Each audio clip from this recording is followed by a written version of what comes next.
சத்தியமங்கலம் புலிகள் காப்பகத்தில் மாலை நேரத்தில் புலி சாலையை கடந்த வீடியோ வைரலானதை அடுத்து வனத்துறையினர் எச்சரிக்கை விடுத்துள்ளனர்.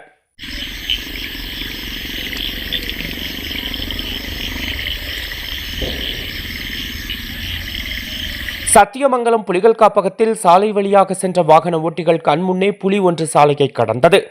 அப்போது காரின் முகப்பு விளக்கை கண்டதும் புலி உடனே வனப்பகுதிக்குள் ஓடி மறைந்தது.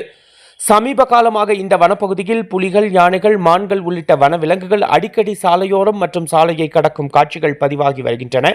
இதனால் வனத்துறை வாகன ஓட்டிகள் மிகவும் எச்சரிக்கையுடன் மெதுவாக பயணம் செய்யுமாறு கேட்டுக் கொண்டுள்ளது.